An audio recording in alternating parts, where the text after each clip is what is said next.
Je suis ravi d'être parmi vous. Je suis donc Jean-François Yerle. Je suis avocat spécialisé en droit des sociétés. Et à ce titre, il m'appartient de vous parler de la loi Pacte dans ses aspects droit des sociétés. Nous avons 20 minutes pour le faire ensemble. Et 10 minutes étaient réservées théoriquement pour des questions de la salle. En réalité, il nous faudra quitter la salle. Donc ceux qui voudraient approfondir ou poser des questions, bien entendu, je vous propose que l'on se retrouve à la sortie, à gauche de la salle, et puis ensuite on essaiera de trouver un endroit agréable en fonction du nombre.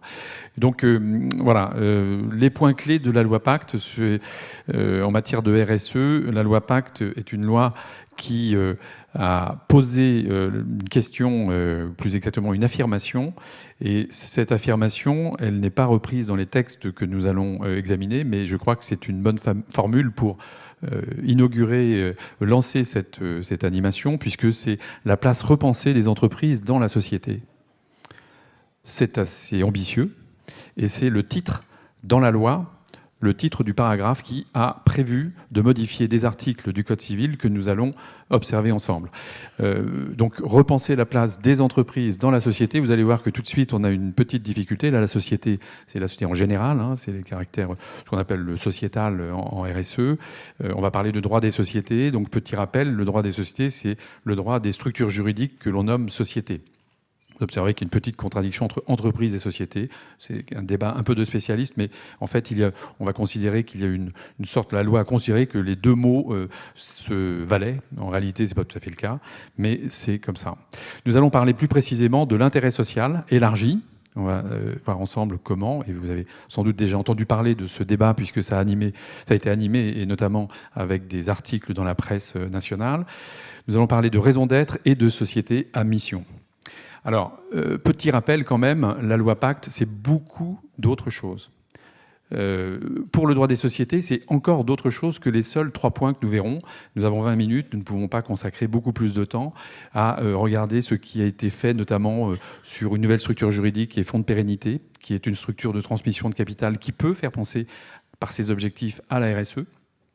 La gouvernance avec les salariés, le partage de plus-value, une nouveauté dans la loi sur la faculté pour des cédants de sociétés, de titres de société, de contribuer, plus exactement d'alimenter un plan d'épargne entreprise avec un bout de leur plus-value au profit des salariés de la société qui est cédée. C'est quand même quelque chose de très nouveau. Nous n'en parlerons pas. Il y a tout un tas de choses qui sont très intéressantes et qui nous échapperont aujourd'hui. Et nous avons même d'autres sujets qui sont absolument extérieurs à la RSE. L'aéroport de Paris, la privatisation, pour exemple, c'est dans la loi Pacte. Autant vous dire que c'est une loi un petit peu fourre-tout. C'est une loi très riche, très complexe, et ce n'est pas une loi spécifiquement dédiée à la RSE. Mais schématiquement, je pense que tout le monde sera d'accord pour dire que les 2 sujets qui ont attiré l'œil de l'ensemble de la presse et donc par conséquent de l'ensemble des lecteurs et des personnes qui s'intéressent à ces sujets, c'est la privatisation de l'aéroport de Paris et la raison d'être et l'objet social élargi. Donc nous traiterons, nous, bien entendu, du sujet qui est raison d'être, société à mission et objet social élargi seulement. Donc nous allons réduire le scope de notre sujet. La loi Pacte vous est annoncé 10 mesures. Nous allons nous focaliser sur quelques-uns et nous conclurons sur 10 points qui sont en fait des points que l'on peut considérer comme des points signifiants au regard de cette loi. C'est d'abord pour se repérer, quelque chose qu'il faut bien entendre. L'objet social, c'est le premier point qui est abordé de façon particulière, puisque dans le droit des sociétés, puisque nous sommes dans le droit des sociétés, nous avons un objet social qui est incontournable. Les statuts de toute société sont constitués de différentes mesures obligatoires, dont l'objet. Pourquoi l'objet est important ? Je pense qu'il faut le rappeler. L'objet est important parce que vous avez un principe en droit français, qui est le principe de spécialité.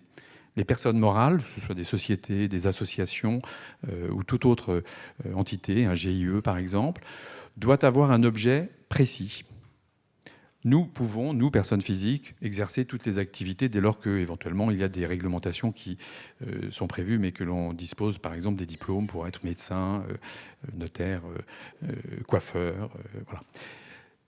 En revanche, les sociétés, elles, ne peuvent faire que ce qui est prévu à l'article objet social. Bon.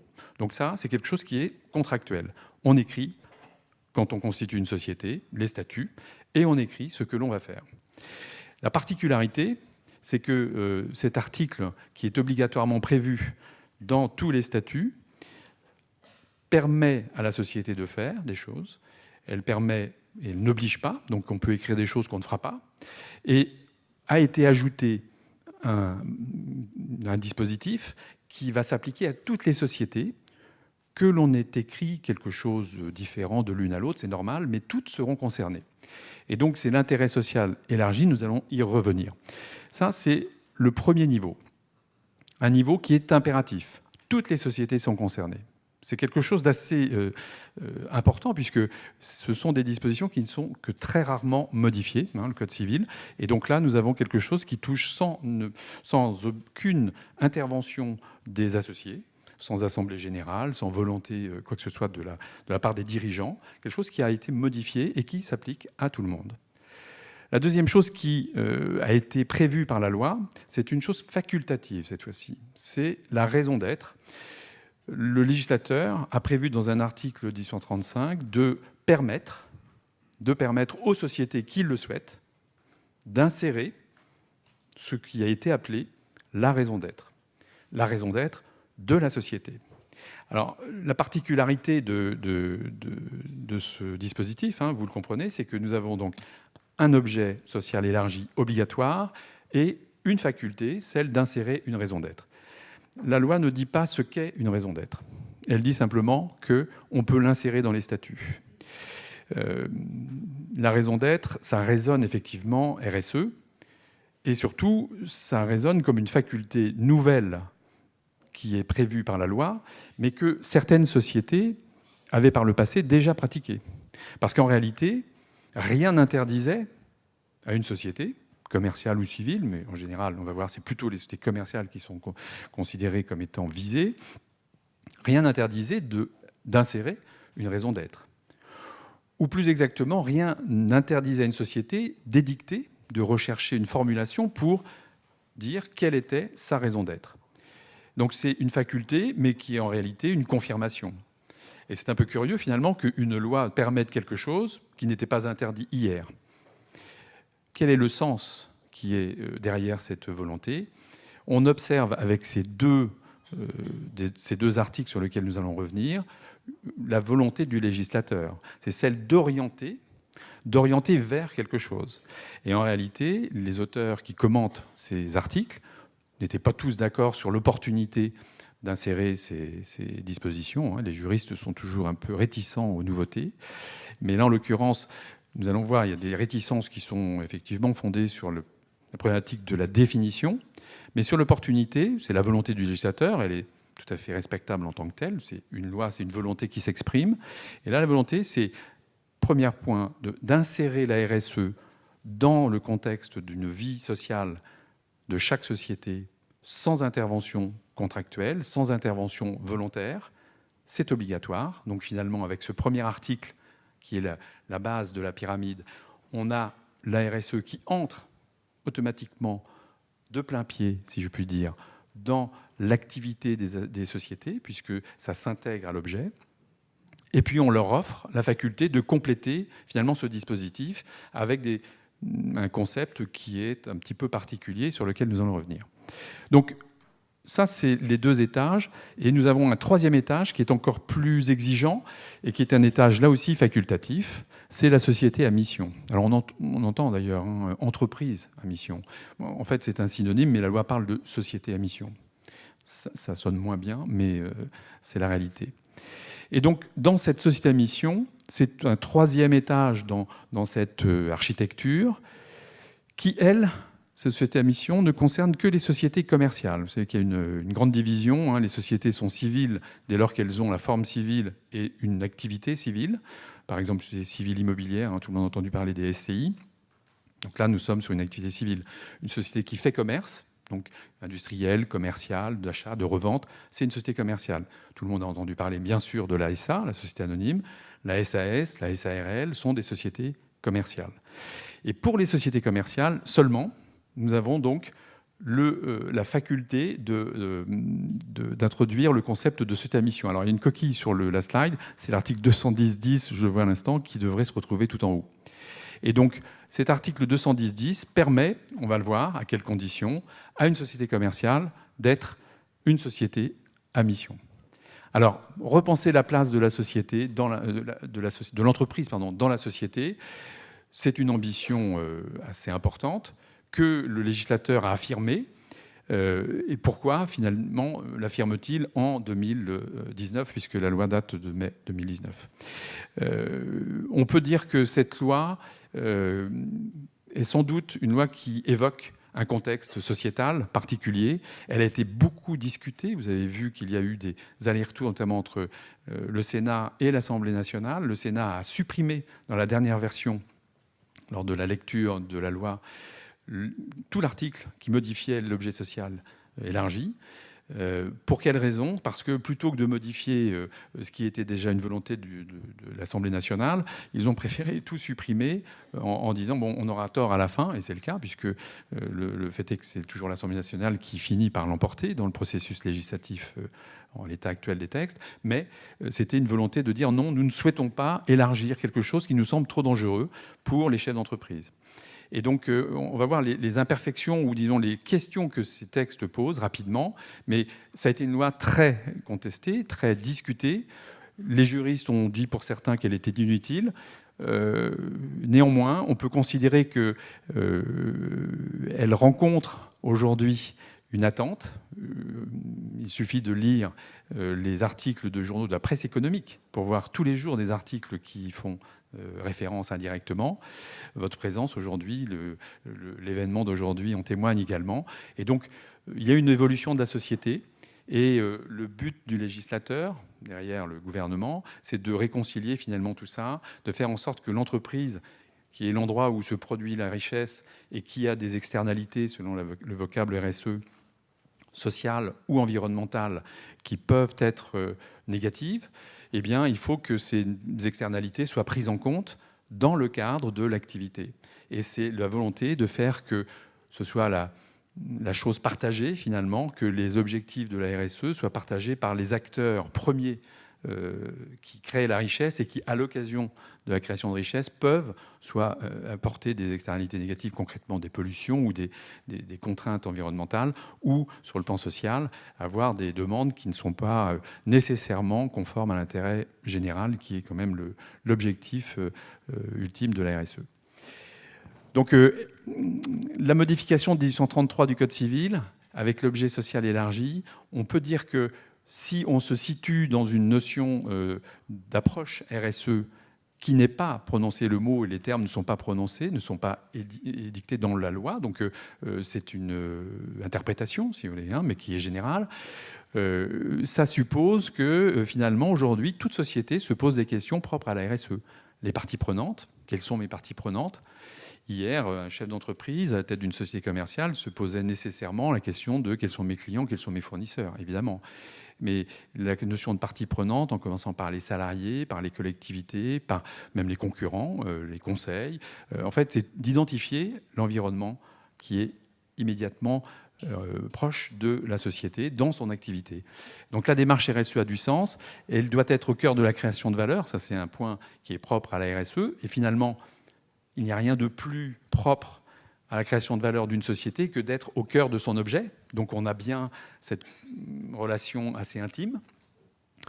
Et elle pose naturellement la question de la soutenabilité du modèle économique, parce que qui dit création de richesse dans le cadre d'une société commerciale dit nécessairement recherche à minima d'un équilibre économique par des économies, mais en général, c'est du profit qui est recherché. Et donc, la question du paradoxe entre les objectifs RSE et de la recherche première de l'intérêt social, qui est affirmé aussi dans l'article 1833, pour la première fois, se joue là, devant nos yeux, si je puis dire. Ça va être à qui d'arbitrer ce paradoxe ? Eh bien, au chef d'entreprise. Alors, pour revoir un petit peu ce concept de maintenant qu'on a observé les trois étages de la fusée, en quelque sorte. Le premier, qui est donc 1833, qui s'applique à tout le monde. Les enjeux sociaux et environnementaux doivent être pris en considération. Et l'article a simplement ajouté un point qui était acquis parce qu'il y avait d'autres textes qui y faisaient référence, mais qui n'étaient pas écrits, c'est l'intérêt social propre. Donc, le premier point que le texte affirme, c'est que la société a un intérêt propre, ce n'est pas celui de ses associés, pas que. Et ensuite, il faut que dans la recherche, il faut interpréter, gérer dans la recherche de l'activité donc, qui produit de la richesse, donc de cette exécution de son objet, eh bien, dans la recherche de son intérêt, elle doit prendre en considération les enjeux sociaux et environnementaux de son activité. Quand je vous disais tout à l'heure que les juristes étaient relativement réfractaires, pour certains, à l'introduction de ces textes, ces nouveaux textes, c'est que, notamment, certains se sont élevés en disant « mais c'est quoi des enjeux sociaux environnementaux ?» La loi ne le dit pas. Donc ça sera à chacun de faire en sorte, par une analyse proche de celle de la RSE, l'analyse de ce que sont les enjeux propres à l'activité de la société. Parce que si tout ça concourt à l'intérêt général, il n'empêche qu'il faut analyser ça du point de vue de la société, de son activité, conforme à son objet, et de ses externalités, si on réutilise le terme de la RSE. Donc aujourd'hui, ils doivent être pris en compte. On va voir comment on peut approcher cette prise en compte ensemble. Et néanmoins, il faut rappeler que l'intérêt des associés reste central. Donc c'est ce paradoxe qu'il faudra marier demain. Et que notamment, on peut considérer que de ce point de vue, les décisions, parce qu'une société, ce sont des décisions qui débouchent sur de l'activité et des décisions qui peuvent être relativement contraires à des objectifs RSE, notamment dans l'optimisation des process économiques. On peut réduire le personnel pour diminuer les coûts, on peut délocaliser, on peut lancer des lignes de production qui ne sont pas terriblement bénéfiques pour le système écologique qui nous environne. Et pourtant, ça peut être conforme à l'intérêt social, parce que ça produira de la richesse et ça, éventuellement, accroîtra la pérennité de la société. Et donc, la prise en compte ne dit pas l'exclusion de ces externalités négatives, c'est tout le paradoxe qu'il faudra marier. Donc, les sanctions qui sont prévues en cas de de décision contraire à ces objectifs, ce n'est pas la nullité. Le législateur a été prudent, il a dit non, on ne va pas rechercher une sanction automatique du fait que certaines décisions ne seraient pas conformes à ces objectifs. En revanche, on peut avoir des sujets périphériques qui ne seront pas moins importants pour les dirigeants, et on va y venir. En fait, je vous disais que les juristes avaient critiqué un petit peu certains avaient critiqué cette introduction dans le droit, et donc pour contrebalancer, il a été simplement évoqué, mais c'est des sujets de nullité en droit des sociétés, c'est assez complexe, mais il a été simplement écarté le fait que des décisions contraires seraient annulables, ce qui est une sanction très forte en droit. Mais néanmoins, il y a d'autres sanctions.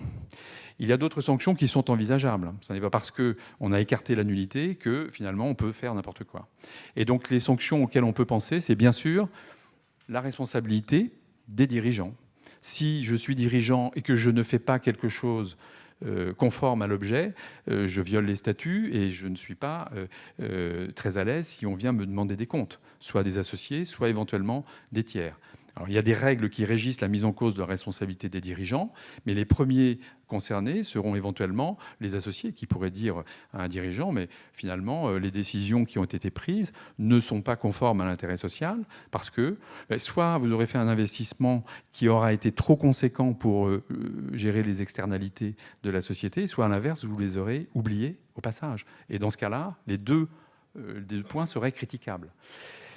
Mais néanmoins, c'est bien difficile aujourd'hui, la loi est toute fraîche, de savoir exactement comment tout ça sera apprécié. C'est l'une des critiques des juristes sur l'introduction dans le droit de ce qui relève plus habituellement de ce qu'on appelle la soft law, des engagements volontaires.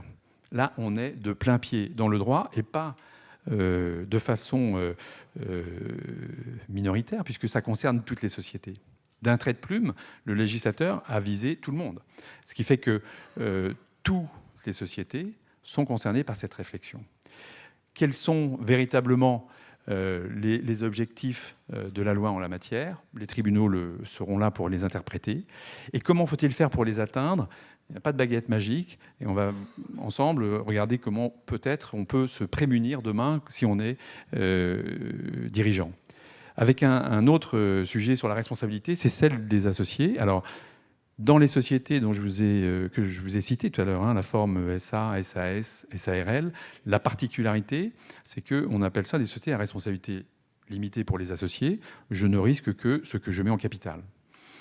Je fais simple, puisqu'il y a d'autres cas où, bien sûr, la responsabilité revient si je suis caution, par exemple. Néanmoins, il y a un courant jurisprudentiel qui commence à se dessiner, qui vient d'ailleurs des États-Unis aussi, et qui tend à élargir le concept de responsabilité aux associés. Alors les associés, que font-ils pour être responsables? Parce qu'on est toujours responsable d'un fait que l'on maîtrise, on commet une faute. Eh bien, les associés ne font pas grand-chose dans une société, mais ils font quand même.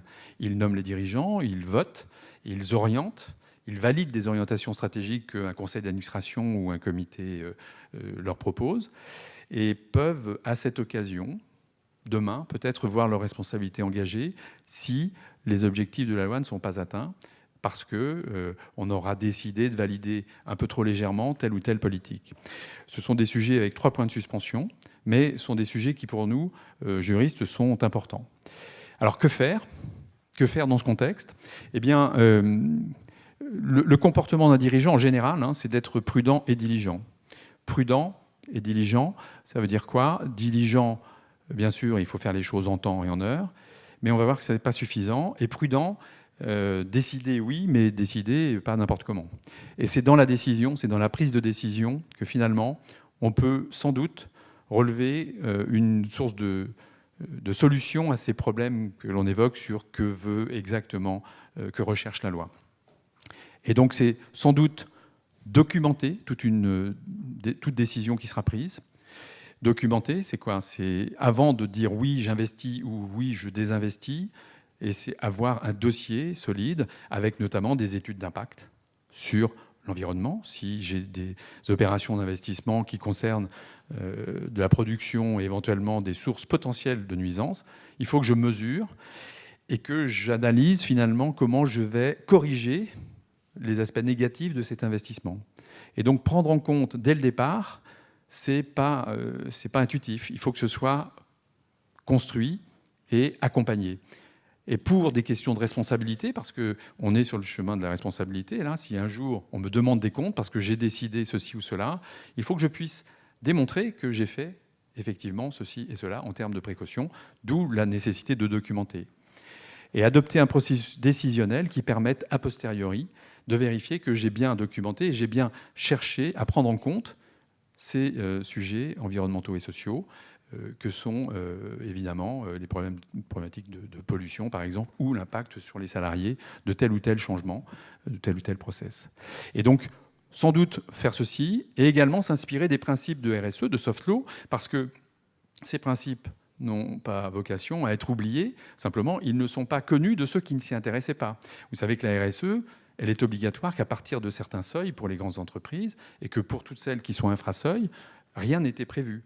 D'ailleurs, c'était une des raisons pour lesquelles les juristes qui commentaient la loi disaient que ce n'était pas une loi utile, parce que finalement, ça allait sans dire.